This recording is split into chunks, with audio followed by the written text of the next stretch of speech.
आज हम बात करेंगे प्रिपरेशन ऑफ हेलो एल्केन्स के बारे में। पीछे हमने जो हमारी यूनिट थी जिसका नाम था कि halo alkanes and halo arenes, उसके बारे में इसके नॉर्मल इसके बारे में बताया था भाई, इनके कितने टाइप के होते हैं, क्या इनकी नोमेनक्लेचर होती है, ठीक है ना। और एक लास्ट टॉपिक हमने डिस्कस किया था nature of C X bond, उसको फिर हम बाद में देख लेंगे जब केमिकल प्रॉपर्टीज आएंगी। अब हेलो एल्केन और हेलो अरेन्स की प्रिपरेशन में कैसे बनाए जाते हैं उसके बारे में बात करेंगे। तो सबसे पहले इसमें जो फर्स्ट पार्ट है वो आता है हेलो एल्केन्स की प्रिपरेशन के बारे में, कैसे बनाया जाता है। तो इसमें देखो सबसे पहले आया है इसका ये फ्रॉम अल्कोहल, फ्रॉम अल्कोहल। तो इसमें कॉमन सी बात है जो हमें समझनी है भाई, फ्रॉम अल्कोहल में हम क्या करेंगे। जैसे मेरे पास मान के चलो ये अल्कोहल आ गया, तो मुझे क्या करना है, ये OH ग्रुप हटा के और इसकी जगह क्या लगा देना है, हैलाइड ग्रुप।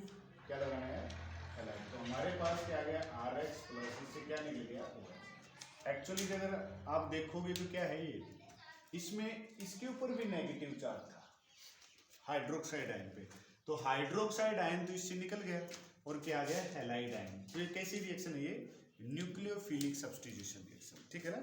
जिन पे नेगेटिव चार्ज होता है उनको न्यूक्लियोफाइल बोलते हैं, इलेक्ट्रॉन रिच स्पीसीज जो होती है उनको न्यूक्लियोफाइल कहा जाता है, ठीक है। तो ये यहाँ से निकल गया और ये इसके साथ आके जुड़ गया, तो इसको क्या कहेंगे, न्यूक्लियोफिलिक सब्स्टिट्यूशन रिएक्शन। मतलब अल्कोहल में हमें ऐसी रिएक्शन करनी है जिससे क्या हो, OH तो हट जाए और हैलाइड मतलब हैलोजन आके जुड़ जाए। तो फ्रॉम अल्कोहल में क्या करना है,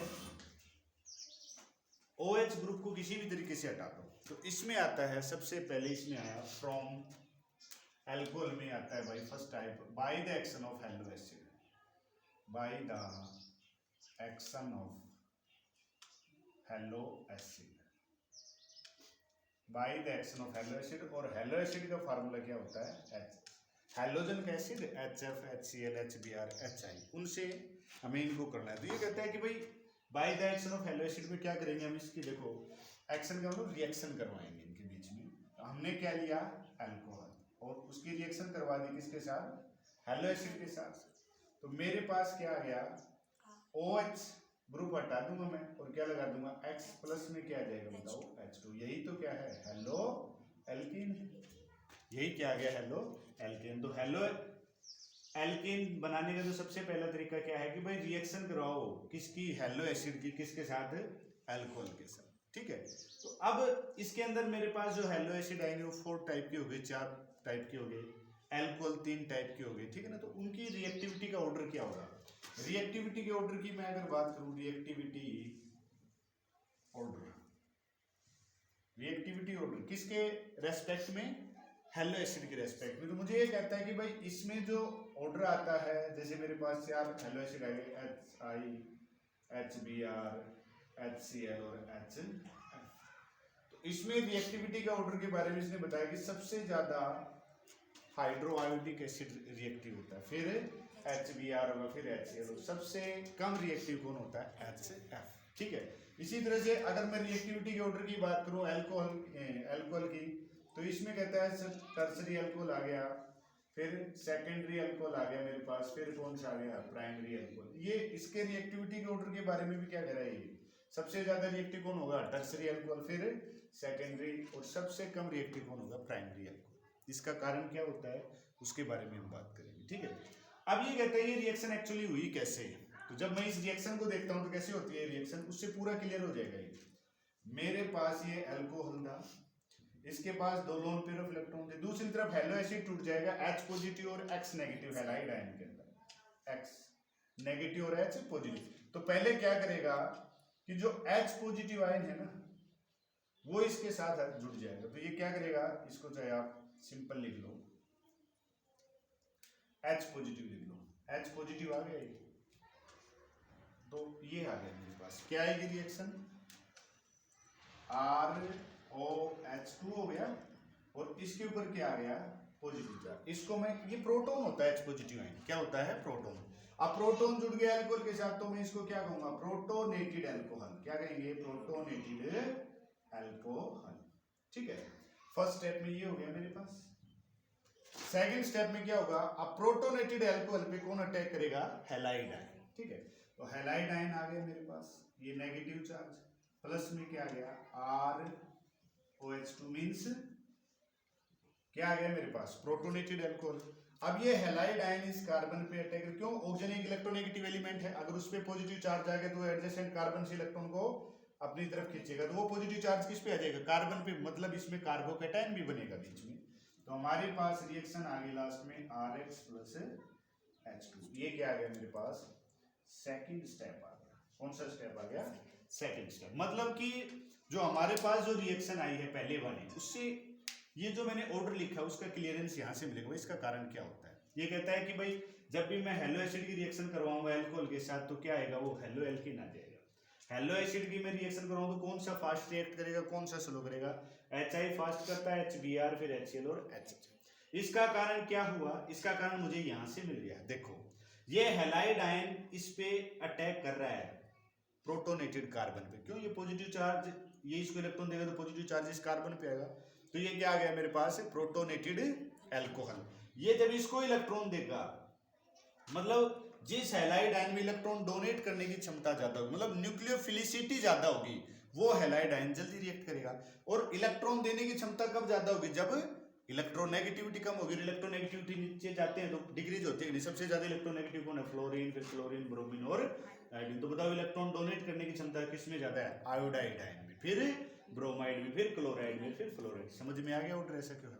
दूसरी बात, मैंने अल्कोहल के बारे में लिखा था, अल्कोहल सबसे ज्यादा रिएक्टिव कौन सा है, टर्सरी, सेकेंडरी और प्राइमरी अल्कोहल। ऐसा क्यों है, ये यहां से पता चलेगा। देखो ये जब इलेक्ट्रॉन लेके जाएगा तो मैंने कहा था ये पॉजिटिव चार्ज किस पे आएगा, कार्बन पे, कार्बन पे पॉजिटिव चार्ज आएगा, क्या बनेगा, वो कार्बोकैटायन बना देगा। तो कौन सा कार्बोकैटायन ज्यादा स्टेबल होता है, टर्सरी, फिर सेकंड। जो जितना ज्यादा स्टेबल होता है ना वो उतना ही जल्दी रिएक्ट करता है, ठीक है ना, क्योंकि जो केमिकल रिएक्शन होती है वो सारी किसके लिए होती हैं, स्टेबिलिटी एक्वायर करने के लिए होती है। समझ में आ गया होगा मेरे ख्याल से, क्लियर हो गया कि नहीं बताओ, by the action of halo acid. और ये हेलो एसिड का ऑर्डर हो गया, ये अल्कोहल का ऑर्डर हो गया, कौन सा जल्दी रिएक्ट करेगा। क्यों, ये कहता है कि स्टेप में क्या बताओगे, स्टेप में ये है कि भाई जो हैलाइड आयन है वो किसके ऊपर अटैक करता है, प्रोटोनेटेड अल्कोहल पे, अल्कोहल पे नहीं करता है, किस पे करता है, प्रोटोनेटेड अल्कोहल में, जिससे कि ये वाटर मॉलिक्यूल एक्सपोल हो गया, लिविंग ग्रुप हो गया, और ये हैलाइड आयन इसके साथ जुड़ गया, उस तरफ जाओ रहा है, ठीक है ना। तो ये मेरे पास आ गया, तो ये पूरा क्लियर याद, पहले प्रोटोनेशन होगा, प्रोटोनेटेड अल्कोहल होगा, फिर ये इसके साथ आके जुड़ जाएगा, ठीक है। अब हम नॉर्मल रिएक्शन कर लेंगे इसकी, जैसे प्राइमरी अल्कोहल, सेकेंडरी अल्कोहल के बारे में, भाई कैसे रिएक्ट करेगा।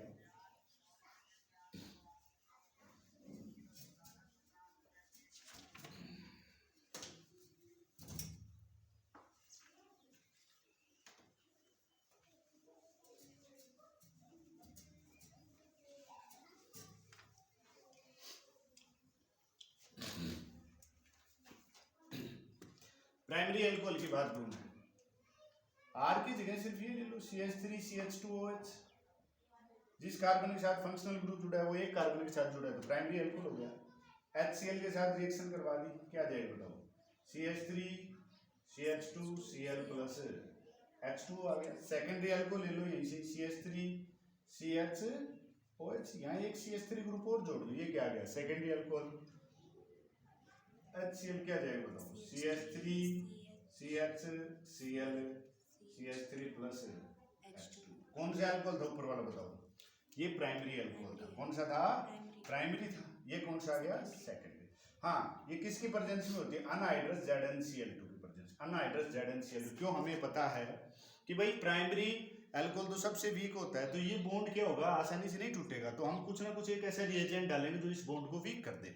तो अनहाइड्रस जो जिंक क्लोराइड है ना, वो इस बॉन्ड को वीक कर देता है, तोड़ देता है। समझ में आ गया कि, ठीक है। प्राइमरी में भी से, टर्सरी तो ज्यादा रिएक्टिव होता है, तो विदाउट अनहाइड्रस टर्सरी अल्कोहल में तो सीधा ये डालो, विदाउट अनहाइड्रस भी वो क्या दे देगा हमें, हेलो एल्केन दे देगा। तो ये हमारे पास इसके स्टेप्स आगे भाई कैसे हेलो एसिड से रिएक्ट करते हैं, ठीक है ना, प्राइमरी, सेकेंडरी और टर्सरी का।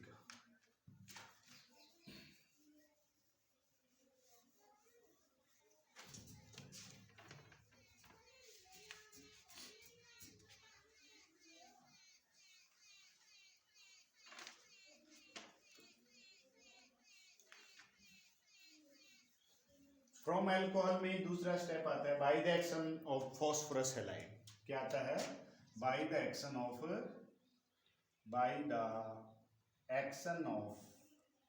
Phosphorus halides.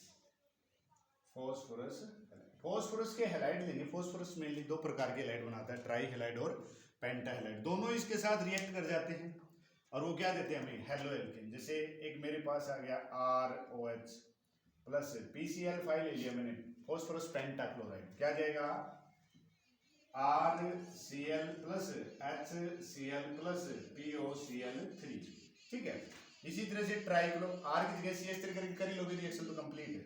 एक ट्राइक्लोराइड के साथ फॉस्फोरस का ट्राइक्लोराइड लेंगे तो 3 अल्कोहल के मॉलिक्यूल लेंगे, क्या जाएगा? 3RCl। अब 3RCl ये तीनों निकल गए, रेट फॉस्फोरस बताओ HPO3। ठीक है। तो ये तो फॉस्फोरस पेंटाक्लोराइड की रिएक्शन होगी अल्कोहल के साथ। ये फॉस्फोरस ट्राइक्लोराइड, इसमें हेलो एसिड, हाइड्रोक्लोरिक एसिड आ गया और क्या आ गया? फॉस्फोरस ऑक्सीक्लोराइड आ गया हमारे पास। क्या आ गया? Phosphorus oxychloride. H3 आएगा। ये 3 H निकले थे यहां से। ठीक है। तो ये क्या आ गया हमारे पास? Phosphorus acid, phosphorus acid H3PO3। ठीक है। ये 3 निकले थे यहां से। तो अल्कोहल रिएक्ट कर रहा है किसके साथ? फॉस्फोरस पेंटाक्लोराइड के साथ, सीधा हेलो एल्केन आ गया। इसमें भी क्या आ गया हमारे पास? Halo alkene. इसमें बाई प्रोडक्ट क्या है? HCl और फॉस्फोरस ऑक्सीक्लोराइड, और इसमें क्या आ गया? फॉस्फोरस एसिड आ गया। ठीक है ना। तो इस तरह से ये सिंपल है। अगला आता है by the action of thionyl chloride. By the action of thionyl chloride,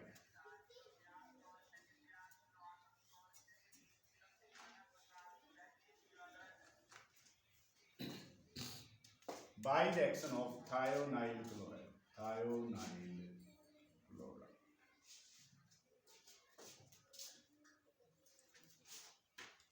alcohol लेंगे ROH plus thionyl chloride SOCl। ठीक है। क्या जाएगा? RCl plus HCl plus SO2।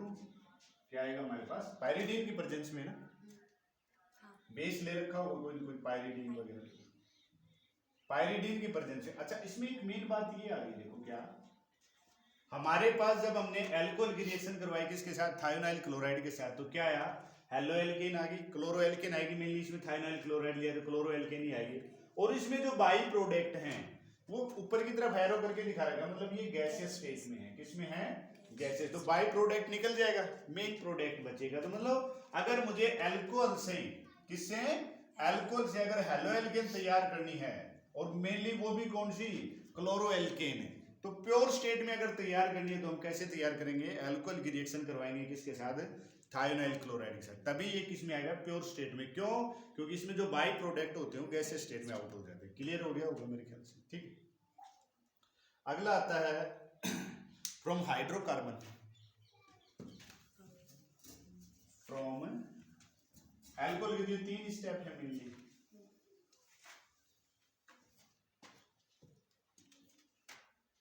From hydrocarbon, second एक अल्कोहल हो गया, दूसरा किससे आएगा? From hydrocarbon. और हाइड्रोकार्बन में 3 कैटेगरी आ गई। क्या आ गई बताओ? एल्केन आ गया, एल्कीन आ गया और एल्काइन आ गया। इनसे करना है हमें from alkane, alkene and alkyne. तो मैं पहले वो अनसैचुरेटेड हाइड्रोकार्बन लेके चल रहा हूं, उसमें भी कौन सा लिया मैंने? फ्रॉम एल्कीन एंड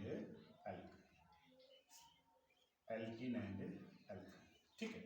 अब एल्कीन और एल्काइन में भी एक और स्टेप आ गया, इसका भी हमने, और देखो इससे भी 2-3 तरीके से करते हैं। तो सबसे पहले आ गया by addition of halo acid, by addition of halo acid. वही हेलो एसिड का क्या फार्मूला है? HX। By addition of halo acid. तो अब मैं एल्कीन लेके चल रहा हूं। पहले alkene CH2 double bond CH2, इसकी मैंने रिएक्शन करवा दी, मान के चलो HCl के साथ रिएक्शन करवा दी। अब मैंने क्या किया? CH3 CH2 Cl आ गया मेरे पास। क्या गया सी, एक के साथ मैंने क्या जोड़ दिया हाइड्रोजन और एक के साथ क्या जोड़ दिया क्लोरीन। क्लियर है, ठीक है।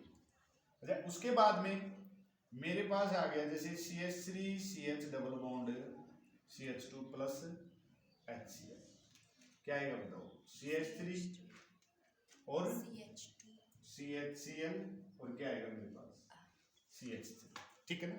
अब इसमें दो प्रोडक्ट आ सकते हैं, मैंने यहाँ क्या किया, यहाँ पर तो क्या ले लिया हाइड्रोजन और यहाँ पर क्या ले लिया हेलोजन।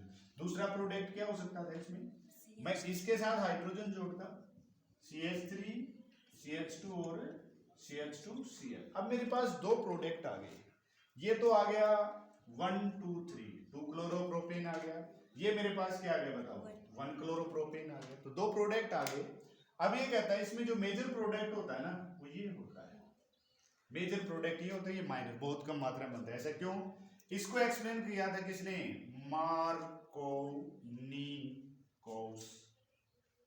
रूल के द्वारा, मार्कोनिकोस रूल के द्वारा इसको एक्सप्लेन किया जाता है। ये कहता है कि हाइड्रोजन या फिर कुछ भी मान लो, मार्कोनी मतलब यहाँ पर एक पॉजिटिव पार्ट कंपोनेंट होगा और एक कौन सा होगा नेगेटिव पार्ट वाला होगा। तो पॉजिटिव पार्ट वाला जो भी है ना वो उस कार्बन, सिमेट्रिक में नहीं अनसिमेट्रिक में, इसमें तो कहीं जोड़ो कोई, या इसके पास क्लोरीन जोड़ोगे तो भी 1 क्लोरो आएगा, इसके पास जोड़ोगे तो भी 1 क्लोरो आएगा। सिमेट्रिक एल्कीन में कोई दिक्कत नहीं है, ये लागू होता है सिर्फ कहां पर, अनसिमेट्रिक एल्कीन के अंदर। अनसिमेट्रिक एल्कीन कैसे आइडेंटिफाई करेंगे, देखो डबल बॉन्ड के दोनों साइड में अलग, इस तरफ एक कार्बन इस तरफ कितने, 2 कार्बन, ये इसमें एक एक कार्बन था तो सिमेट्रिक एल्कीन थी। अब यहाँ पर देखो मार्कोनी ये कहता है कि जो पॉजिटिव पार्ट है वो उस कार्बन के पास जाता है जिसमें पहले से हाइड्रोजन जाता है, तो किसमें पहले से हाइड्रोजन जाता है, इसके पास, और नेगेटिव पार्ट उस कार्बन के पास जाएगा जिसमें कम है। तो यहाँ पर HCl में इस पे नेगेटिव और इस पे पॉजिटिव, पॉजिटिव पार्ट किसके पास गया, जिसके पास हाइड्रोजन ज्यादा है, नेगेटिव पार्ट उसके पास गया जिसके पास हाइड्रोजन कम होते हैं। अब इसको भी याद रखने के लिए एक स्लोगन आता है, क्या आता है, मोर बिकम मोर, मोर बिकम मोर, मोर बिकम, जो ज्यादा है ना वो और ज्यादा हो जाएगा, ठीक है। तो पहले से यहाँ हाइड्रोजन ज्यादा थे, देखो और ज्यादा हो गए, और यहाँ कम थे तो कम रहेगा, दूसरा तो अपने आप ही समझ में आ गया होगा। तो मार्कोनी ने क्या कहा था, देखो हम बात कर रहे थे पहले, दोबारा से एक्सप्लेन कर रहा हूं मैं, एल्कीन एंड एल्काइन, तो मैं पहले बात कर रहा हूं एल्कीन की। तो एल्कीन में एडिशन ऑफ हेलो एसिड, जोड़ना, एडिशन करो, जोड़ दिया मैंने, कुछ नहीं निकला, जो मैंने डाला वो जुड़ गया। तो हेलो एसिड डाले तो एक कार्बन, सिमेट्रिक एल्कीन है तो एक के पास हाइड्रोजन जोड़ दो, एक के पास हेलोजन, हेलो एल्कीन आ जाए। लेकिन अगर आपने अनसिमेट्रिक एल्कीन ले ली तो इसमें दो प्रोडक्ट आ गए, तो दोनों प्रोडक्ट तो बराबर मात्रा में बनेगी नहीं, उन्होंने देखा एक ज्यादा मात्रा में था और एक कम मात्रा में, कम अमाउंट में बन रहा था, उन्होंने एक्सप्लेन किया भाई ऐसा क्यों। तो ये कहता है कि हाइड्रोजन, हेलो एसिड ले रखा है, ऑब्वियसली बात है पॉजिटिव चार्ज इस पे आएगा, हाइड्रोजन उस कार्बन के पास जाएगा जिसके पास पहले से ज्यादा हाइड्रोजन, और हेलोजन उस कार्बन के पास जाएगा जिसके पास कम है, मींस मोर बिकम मोर। ऐसा क्यों हुआ, ये जो रिएक्शन होती है ना, ये +1 में आपने अच्छी तरह से पढ़ लिया होगा, ये जो रिएक्शन होती है इसमें, जो पहले जब जैसे कि इसमें आएगा जो हाइड्रोजन जुड़ेगा, तो हाइड्रोजन देखो ये 2 इलेक्ट्रॉन है, इसमें ये टूटेगा H पॉजिटिव और ये Cl नेगेटिव, ठीक है। तो इसको मैं वैसे ही समझा देता हूँ, एक्सप्लेन पिछली क्लास में आ लिया, ये दोनों इलेक्ट्रॉन है, मान के चलो अब ये इस कार्बन के साथ जुड़ेगा, तो ये इस कार्बन के साथ कब जुड़ेगा, जब ये दोनों इलेक्ट्रॉन इसके पास है, तो इस पे कैसा चार्ज आ गया बताओ, अरे इसका इलेक्ट्रॉन भी इसके पास आ गया, इस कार्बन वाला भी गया उसके पास, तो कैसा चार्ज आ गया बताओ, इस पे नेगेटिव चार्ज, इस कार्बन पे कैसा चार्ज आ गया, पॉजिटिव, तो यहाँ H आके जुड़ जाएगा और यहाँ क्या आके जुड़ेगा, क्लोरीन। अब यहाँ H जुड़ गया, मान के चलो यहाँ H जुड़ गया, CH3 कौन सा कार्बोकेटाइन बना, सेकेंडरी, जिस कार्बन पे पॉजिटिव चार्ज है वो कार्बोकेटाइन कहलाते हैं ना वो कंपाउंड। तो ये 2 कार्बन से जुड़ा है, तो बताओ कौन सा कार्बोकेटाइन बना है, सेकेंडरी। और दूसरी बात देखो, ये मेरे पास था CH3 CH CH2, ये डबल बॉन्ड था, अब ये दोनों इलेक्ट्रॉन मान के चलो इस कार्बन के पास आ गए, इसके पास, तो बताओ इस पे कैसा चार्ज आ गया, नेगेटिव, और इस पे कैसा चार्ज आएगा, पॉजिटिव। अब इसके साथ ये हाइड्रोजन आके जुड़ जाएगा इस कार्बन के साथ, तो बताओ क्या हो गया, CH2। अब कौन सा कार्बोकेटाइन बना आपके पास, प्राइमरी, कौन सा ज्यादा स्टेबल होगा, सेकेंडरी। तो जो स्टेबल ज्यादा होता है वो प्रोडक्ट ज्यादा बनाएगा। समझ में आ गई कि नहीं बात, ये इस तरह से होती है रिएक्शन, क्लियर हो गया कि नहीं बताओ, ठीक है ना। अब ये मेरे पास आ गया कि भाई by addition of halo acid, अगर नॉर्मल एल्कीन है तो सीधा जोड़ दो, एक के साथ हाइड्रोजन एक के साथ हेलोजन, अगर अनसिमेट्रिक एल्कीन है तो क्या लगाएंगे हम, मार्कोनिकोस, और मार्कोनी क्या कहता है, मोर बिकम मोर, मींस हाइड्रोजन उस कार्बन के पास जाएगा जिसके पास पहले से ज्यादा हाइड्रोजन है, इसके पास जाएगा रेलोजन, इसके पास है। क्यों जाएगा वो पूरा बताया जाए भाई। इस रिएक्शन में जब ये रिएक्ट करते हैं तो इसमें कार्बोकेटाइन बनते हैं, है ना। एक बार तो क्या बनता है सेकेंडरी कार्बोकेटाइन, एक बार क्या बनता है प्राइमरी। तो जो सेकेंडरी कार्बोकेटाइन है वो ज्यादा स्टेबल है, तो ये ज्यादा रिएक्ट करेगा, ज्यादा प्रोडक्ट देगा। क्लियर हो गया। ये तो क्या था, addition of halo acid in unsymmetric alkane, ठीक है, मार्कोनी रूल के अनुसार।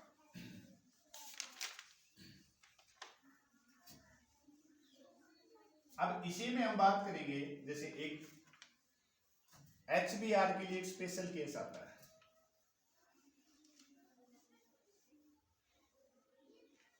अगर मैं अनसिमेट्रिक एल्केन का एडिशन करवाऊं, अनसिमेट्रिक एल्केन का ही एडिशन करवाऊं for HBr, CH3 CH double bond CH2 और यहां मैंने ले लिया HBr। अगर ये रिएक्शन ऐसे है तो सीधा आप इसके साथ हाइड्रोजन जोड़ दो, इसके साथ ब्रोमीन जोड़ दो। क्लियर हो गया, ठीक है ना। अच्छा जी, उसके बाद में देखो क्या करे, अगर हमने यहां पर परोक्साइड ले लिया, परोक्साइड ले लिया तो अब उल्टा हो जाता है। अब जो एडिशन होता है ना वो कॉन्ट्रेरी टू मार्कोनी। अब देखो जो एडिशन होगा ना, addition now takes place, important point to note, addition now takes place contrary to Markovnikov's rule. अब मार्कोनी ने जो बताया था ना उससे अब उल्टा हो जाएगा। मतलब हाइड्रोजन किसके पास जा रहा था पहले, ज्यादा वाले हाइड्रोजन के पास, जिस कार्बन के पास ज्यादा हाइड्रोजन, अब उल्टा हो जाएगा, हाइड्रोजन उस कार्बन के पास जाएगा जिसके पास कम हाइड्रोजन है, और हेलोजन पार्ट किसके पास जाएगा जिसके पास ज्यादा हाइड्रोजन। मतलब इसको एंटी मार्कोनी रूल बोल दो, चाहे आप इसको परोक्साइड इफेक्ट भी बोल सकते हो या फिर इसको क्रॉस इफेक्ट भी कहा जाता है, ठीक है। तो इसमें बताओ क्या है मेरे पास, प्रोडक्ट क्या आएगा बताओ, CH3O का जो आ जाएगा और CH इसके पास क्या आएगा बताओ 2, और ये क्या आ जाएगा CH2Br आ जाएगा। एंटी मार्कोनी रूल या क्रॉस इफेक्ट या परोक्साइड इफेक्ट। H जाएगा जिसके पास कम हाइड्रोजन है, Br जाएगा जिसके पास ज्यादा हाइड्रोजन, ठीक है ना। और परोक्साइड की प्रेजेंस में तो इसके मैकेनिज्म की बात करते हैं, ये अपने +2 के सिलेबस में भी है, ये मैकेनिज्म आ भी सकता है। तो इसके बारे में जब हम बात करेंगे तो मैकेनिज्म के बारे में जब हम कंसीडर करेंगे तो देखो क्या आएगा मैकेनिज्म। मार्कोनी रूल तो किसके अनुसार हो रहा था, कार्बोकेटाइन बन रहे थे। अब इसमें क्या होगा, ये फ्री रेडिकल मैकेनिज्म से होता है भाई। किससे होता है, फ्री रेडिकल मैकेनिज्म से। मतलब इस रिएक्शन में फ्री रेडिकल्स बनते हैं। तो कैसे बनेंगे, इसकी 3 स्टेप आते हैं। First step initiation, initiation step बोल दो। इनिशिएशन का मतलब शुरुआत। एक्चुअली परोक्साइड में क्या होगा, देखो बेंजोइल परोक्साइड ले लिया हमने, जैसे C6H5C double bond O C double bond O C6H5। जब ऑक्सीजन ऑक्सीजन के बीच में बॉन्ड आ जाता है उनको परोक्साइड बोलते हैं। क्या बोलते हैं, परोक्साइड। अब देखो क्या होगा, इसमें होमोलिटिक बॉन्ड फिशन होगा। होमोलिटिक बॉन्ड फिशन में क्या होता है, एक इलेक्ट्रॉन इसका था, एक बॉन्ड में क्या है, दोनों ने अपनी इलेक्ट्रॉन शेयर। अब ये क्या करेगा, ये इलेक्ट्रॉन ये ले लेगा और ये इलेक्ट्रॉन अपने अपने इलेक्ट्रॉन लेके चले जाएंगे। तो मेरे पास जो आएगा वो क्या आएगा, C6H5C डबल बॉन्ड O। ऐसे कितने आ गए मेरे पास, 2 आ गए, एक ये पार्ट आ गया और एक ये पार्ट। इसको बोलते हैं बेंजोइल परोक्साइड। फ्री रेडिकल बन गया इसमें, ठीक है ना। ये बेंजोइल परोक्साइड था। अब बेंजोइल परोक्साइड से हमारे पास क्या आ गया, अब फ्री रेडिकल्स आ गए। अब ये परोक्साइड थोड़ी है, टूट गया। परोक्साइड तो जब होता है जब ऑक्सीजन ऑक्सीजन में बॉन्ड होता। अब ये मेरे पास फ्री रेडिकल आ गया। अब ये क्या करेगा, दोबारा से आपस में रीअरेंज करेगा, रिएक्ट करेगा, इलेक्ट्रॉन का रीअरेंजमेंट होगा। कैसे, यहां से जो ये इलेक्ट्रॉन है वो यहां जाएगा, इस ऑक्सीजन के साथ बॉन्ड करेगा और ये इलेक्ट्रॉन इसके पास चला जाएगा। तो मेरे पास क्या आया, C6H, मैंने एक मॉलिक्यूल ले लिया है और ये अनशेयर्ड इलेक्ट्रॉन और प्लस में क्या आ गया बताओ, CO2। फिनाइल फ्री रेडिकल आ गया मेरे पास। क्या आ गया, फिनाइल फ्री रेडिकल, ठीक है। और ये फिनाइल फ्री रेडिकल फिर क्या करेगा, C6H5 जो है ये HBr के साथ रिएक्ट करेगा और क्या करेगा, ये जो है इसके साथ और ये इसका इलेक्ट्रॉन इस पे चला जाएगा। बताओ क्या आएगा, C6H5H6 प्लस में Br। Free radical, bromine free radical आ गया, मतलब इनिशिएशन हो गया हमारे पास। पहले जो बेंजोल पेरोक्साइड है इसमें होमोलिटिक बॉन्ड फिशन होगा, होमोलिटिक बॉन्ड फिशन का मतलब बराबर इलेक्ट्रॉन का बंटवारा हो गया, ये अपना इलेक्ट्रॉन लेके जाएगा, ये अपना लेके गया, ये आ गया हमारे पास, इससे फिर रीअरेंजमेंट होगी, ये इलेक्ट्रॉन यहाँ के बॉन्ड बना लेगा, ये इसके पास चला जाएगा, फिनाइल फ्री रेडिकल आ गया, ये HBr के साथ रिएक्ट करेगा और ये फिर यहाँ से H ले लेगा, ब्रोमीन। और फ्री रेडिकल बहुत ही ज्यादा रिएक्टिव स्पीशीज होती है, ठीक है ना।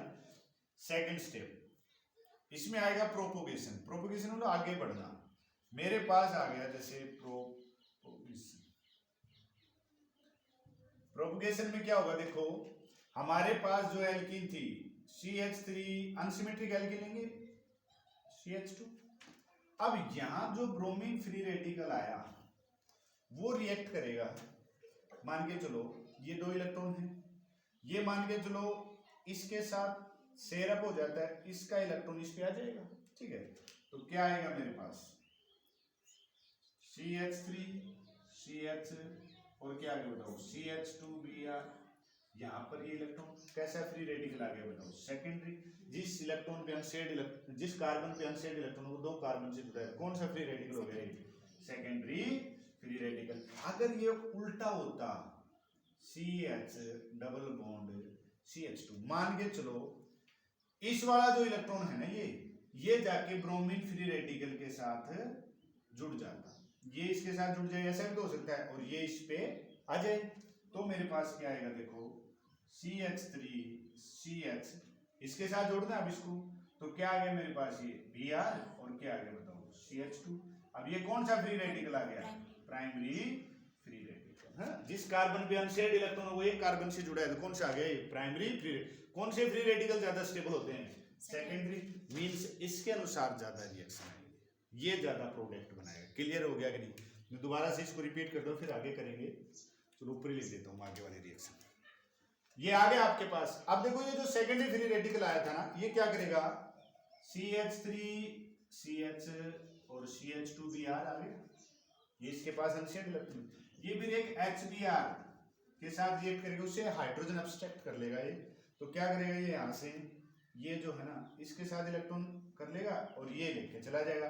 बताओ क्या आ गया आपके पास CH3 CH2 आ गया और क्या आ गया CH2Br और फिर क्या आ गया मेरे पास Br। आगे चलती रहेगी रिएक्शन इस तरह, वो ब्रोमीन फ्री रेडिकल फिर किसी एल्कीन के साथ रिएक्ट करेगा और आगे इस तरह से चलता रहेगा। तो आगे देखो टर्मिनेशन स्टेप आता है, क्या आएगा मेरे पास टर्मिनेशन स्टेप। थर्ड स्टेप जो होता है वो टर्मिनेशन स्टेप होता है। टर्मिनेशन का मतलब होता है रुकना, termination step, third step, last step. रुकेगा कब, जब ये फ्री रेडिकल खत्म हो जाए। तो क्या होगा, जैसे ब्रोमीन है भाई, 2 ब्रोमीन फ्री रेडिकल जो है वो रिएक्ट करके क्या देते बताओ Br2। अगर ब्रोमीन ही नहीं रहेंगे तो अपने आप ही रुक जाएगी रिएक्शन। या फिर ये जो मेरे पास फ्री रेडिकल आया था, ये वाला फ्री रेडिकल ना, ये जो फ्री रेडिकल है CH3 CH CH2Br आ गया था ये, और यहाँ ये फ्री रेडिकल था, ये फिर ब्रोमीन फ्री रेडिकल के साथ ही शेयर अप हो जाए तो मेरे पास क्या आ जाएगा बताओ CH3 CH Br और CH2Br। ये फ्री रेडिकल खत्म करने मतलब मेन काम ये है हमारा, ठीक है ना। तो ये anti Markovnikov cross rule, anti Markovnikov मतलब उसका उल्टा। हमने कहा था कि अगर अनसिमेट्रिक एल्कीन के साथ हम क्या ले लें, हेलो एसिड ले लें, और हेलो एसिड में भी एक स्पेशल कौन सा HBr। HBr के लिए ऐसा क्यों होता है उसके बारे में भी बताएंगे अभी, ठीक है। अगर मैंने अनसिमेट्रिक एल्कीन ले रखी है और अनसिमेट्रिक एल्कीन के साथ HBr ले रखा है, पेरोक्साइड की प्रेजेंस में रिएक्शन करवा दी, तो वो फिर जो मार्कोनी है ना उसके कॉन्ट्रेरी एडिशन होगा हेलो एसिड, मतलब वो हाइड्रोजन अब उस कार्बन के पास जाएगा जिसके पास कम हाइड्रोजन है, हेलोजन उसके पास जाएगा जिसके पास ज्यादा हाइड्रोजन। ऐसा क्यों होता है, ये कहता है कि ये जो रिएक्शन है फ्री रेडिकल मैकेनिज्म से रिएक्ट करता है। या फिर जो मार्कोनी था वो किसके अनुसार कर रहा था, उसमें कार्बोकेटाइन्स बन रहे थे, तो फ्री रेडिकल कैसे बनेंगे। तो ये कहता है ये जो रिएक्शन होती है ना 3 स्टेप से होती है। कैसे होगी 3 स्टेप से, ये कहता है कि इसमें पहले क्या बनेंगे, इनिशिएशन स्टेप में क्या आएगा, इनिशिएशन स्टेप देखो यहाँ पहले इसमें होमोलिटिक बॉन्ड फिशन होगा, ये ऑक्सीजन अपना इलेक्ट्रॉन लेके जाएगा, ये अपना, तो मेरे पास फ्री रेडिकल आ गया। फिर इससे मुझे फिनाइल फ्री रेडिकल, देखो ये जो इलेक्ट्रॉन था इसके इस इलेक्ट्रॉन के साथ शेयर कर गया, डबल बॉन्ड हो जाएगा, और ये इलेक्ट्रॉन इसके ऊपर चला गया, तो मेरे पास क्या आ गया, फिनाइल फ्री रेडिकल। ये फिनाइल फ्री रेडिकल फिर रिएक्ट करेगा किसके साथ बताओ, HBr के साथ। किसके साथ, HB, यहां से हाइड्रोजन ले लेगा, ब्रोमीन फ्री रेडिकल आ गया। इनिशिएशन स्टेप ये होता है, फ्री रेडिकल्स बन गए। दूसरा स्टेप ये कहता है प्रोपगेशन। प्रोपगेशन मतलब आगे बढ़ना। ये अनसिमेट्रिक एल्केन के साथ रिएक्ट करेगा, तो इसमें दो इलेक्ट्रॉन है, हो सकता है इस कार्बन वाला इलेक्ट्रॉन इसके साथ पेयर अप हो जाए, तो ये अब अनशेड रह जाएगा, तो मतलब यहां से मुझे मिलेगी सेकेंडरी फ्री रेडिकल। या फिर ये कहता है ऐसा क्यों, ऐसा भी तो हो सकता है ये इलेक्ट्रॉन इसके साथ पेयर अप हो, ये इलेक्ट्रॉन अनशेड रह जाए, तो अगर ये पेयर अप होगा तो इस कार्बन का इलेक्ट्रॉन अनशेड रह गया, तो ये मेरे पास प्राइमरी फ्री रेडिकल आ गया। हमें ये पता है कि secondary free radical is more stable then primary, जो ज्यादा स्टेबल है उसकी क्वांटिटी ज्यादा बनेगी, वो ज्यादा मात्रा में बनेगा वो प्रोडक्ट। अब मतलब ये लीड करेगा। अब जो ये है सेकेंडरी फ्री रेडिकल, फिर ये HBr के मॉलिक्यूल के साथ रिएक्शन करके वहां से हाइड्रोजन ले लेगा, एक और ब्रोमीन फ्री रेडिकल, मतलब ये रिएक्शन चलती रहेगी इस तरह से, ठीक है।